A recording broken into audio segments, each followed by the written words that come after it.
রাজশাহী বিশ্ববিদ্যালয়ের স্নাতক প্রথম বর্ষের ভর্তি পরীক্ষায় পোষ্য কোটা বাতিলের দাবিতে আমরণ অনশনে বসেছেন বিশ্ববিদ্যালয়ের ৬ শিক্ষার্থী। বৃহস্পতিবার সন্ধ্যায় বিশ্ববিদ্যালয়ের শহীদ জোহা চত্বরে অনশনে বসেছেন তারা।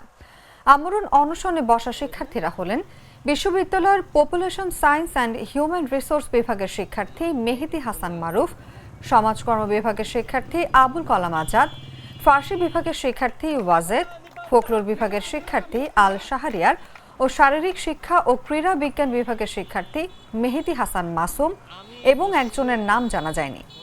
মেহেদী হাসান মারুফ বলেন, আমাদের ২৪-এর গণ অভ্যুত্থানের দাবি ছিল কোটার বিরুদ্ধে। সেখানে এ কোটায় যদি থেকে যায় তাহলে ২৪-এর বিপ্লবীদের সঙ্গে বেইমানি করা হবে। অবিলম্বে এই পোষ্য কোটা বাতিল করতে হবে। বিশ্ববিদ্যালয়ের ২০২৪-২৫ শিক্ষাবর্ষের পরীক্ষার ভর্তি কমিটি সভার সিদ্ধান্ত অনুযায়ী ভর্তি পরীক্ষায় মুক্তিযোদ্ধা নাতি নাতনি কোটা বাতিল করা হয়েছে। তবে এই কোটায় শুধুমাত্র মুক্তিযোদ্ধাদের সন্তানদের বিবেচনা করা হবে।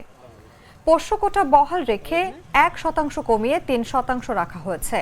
এছাড়া শারীরিক প্রতিবন্ধী, ক্ষুদ্র নৃগোষ্ঠী ও খেলোয়াড় কোটার ক্ষেত্রে পূর্বের নিয়ম বহাল রাখার সিদ্ধান্ত নেওয়া হয়েছে।